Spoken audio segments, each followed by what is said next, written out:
Anne Midgette. Good afternoon. Good afternoon. Thank you for having me. Yeah, thanks for joining us by phone.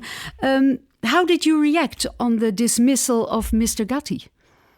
I was frankly shocked. I did not think it would go that far, and I immediately inferred that the Concertgebouw must have heard from many more women after our article was published. The concertgebouworchestra didn't contact you after that article? They did contact me once, yes. And what did they want from you? What did they ask you? They wanted to know when Gatti had known about the article.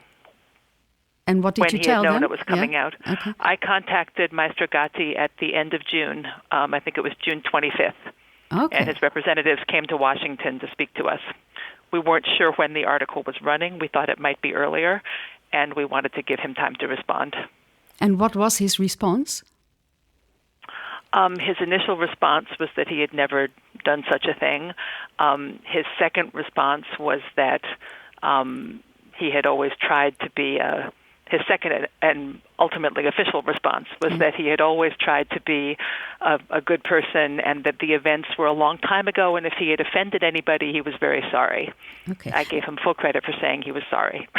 And then after the article appeared, I believe he fired his publicist and hired a new American publicity firm called The Reputation Doctor, through whom he issued an apology to every woman he had ever met in his entire life.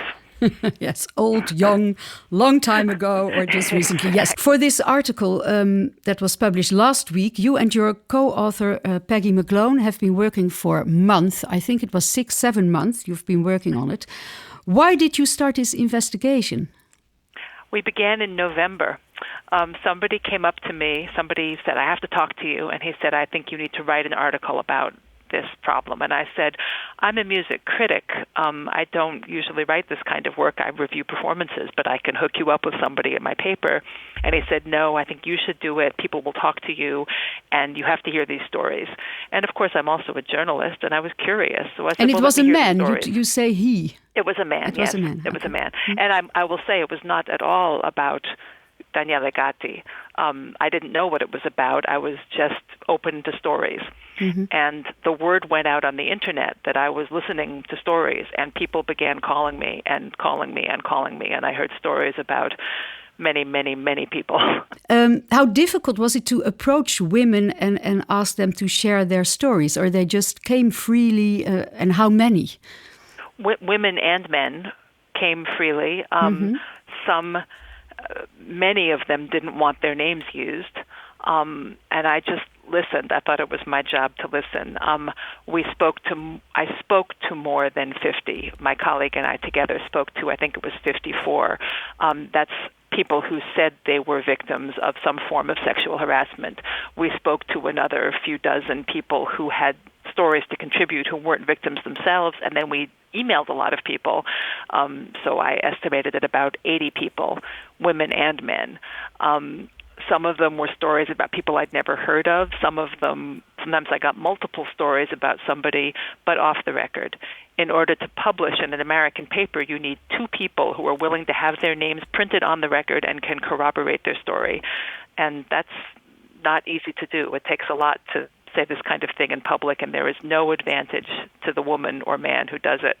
No, it takes a lot of time. Yes, old school journalism. Yeah, just investigate. Exactly. Yeah, it takes a lot of time. There were 2 incidents with Gatti mentioned in the article, but were there more women with stories about him that you spoke to? Yes, and since the article was published, more women came forward. One woman came and said, your sources described it exactly right. That's what he does. And so, of course, not happy to hear that, but happy to hear our journalism confirmed. Yes, but again, I had thought originally when I started that we would be looking into James Levine, perhaps, or other people. But we ended up discussing 3 people who had not been identified in the press yet, none of whom I had in my mind at all when I began this project. How did you know their stories were reliable? Oh, well, all of this you have to corroborate. We made sure that they had told people. It was all vetted by lawyers. So we spoke to people who had known them at the time, made sure they had told people that this happened to them. And in the case of Gatti, it was two women who had never met, and I didn't ask either one of them about Gatti. The stories just came up, and I was shocked that the stories were almost identical, in very, very different settings by people who had never met. So that alone, made it seem more credible than just one. I wasn't thinking that we would publish something about Gatti originally, but when the second story came in and then they all checked out, we decided to go ahead with it. Ja, het wordt echt heel goed. Het wordt gecheckt. Er komen ook advocaten bij kijken, mensen om hen heen die ze in die tijd hebben meegemaakt. Er is echt heel goed gekeken voordat zoiets gepubliceerd wordt. Can you give an example of the stories you were told by women? About Gatti or in general? No, about Gatti. About Gatti. The stories about Gatti were that somebody went into his dressing room in a rehearsal. One woman was told he was going to find a date when he could do a coaching session with her. And once she got in the dressing room door, she turned around and he suddenly was ornery, and he had his tongue down her throat and his hands on her rear end. And the other woman said that it was the same story, except that he actually threw her down on a sofa that was in the dressing room, and she fought him off. Both of them fought him off and left. Oké, dit zijn 2 voorbeelden. Die zijn wel gedeeltelijk ook genoemd in het artikel. Ik vroeg naar voorbeelden van wat die vrouwen dan hadden meegemaakt. Maar ik was me nog niet ervan bewust. Inderdaad, dat hoor ik nu. Dat ze echt dat ze zich van hem af moesten. Of dat ze hem van zich af moesten duwen. En één dus zelfs op een soort sofa gegooid werd. Some of the musicians in the concertgebouworchestra now say they also recognize Gatti's behavior, and a few women from the orchestra came forward with their story. In response of that, some of the comments in especially the social media are focused on these women, like, why didn't they come forward sooner? I think that's also what I'm asking, why now, why not sooner? Do you have an explanation for that? I think we're learning, the more and more we learn about sexual abuse, the more we see that people don't come forward sooner. One of the first responses is to try to explain it away, to try to think it was okay, it didn't really happen, it wasn't important. I've heard that the average length of time for a woman to come forward is 10 years. In the Bill Cosby trial, the trial of a comedian in America who abused many women, the very first witness for the prosecution this time was a psychiatrist explaining how it often takes victims 10 years or more to come forward. And what's the reason? Is it shame? Is it shame and denial? I think you can't believe it happened. I believe I'm not a psychologist myself, but I think that there is a desire to explain it away, or it didn't really happen, or it wasn't that important, or you're scared you won't be believed. In the case of the first woman that came to us about Daniele Gatti, she did go right away and tell somebody who was an advisor to her, and that woman said, you can't do anything. If you tell somebody, this was in 1996, it was a different time, she said, if you tell somebody, you will go and he will stay. You have to figure out a way to make it work. And the woman was very young, and she was at the beginning of a young artist program in Chicago, and she had to get through another 6 weeks of rehearsal with Gatti. And so she wrote him a note and apologized for coming on to him, even though she hadn't come on to him at all. But she thought that would allow him to save face. And it almost made him the victim and her the attacker in this case. Right. That's right. Weird. Yeah. Let me translate this. Ik vroeg haar waarom het toch zo lang duurt dat vrouwen zo lang wachten met naar buiten komen.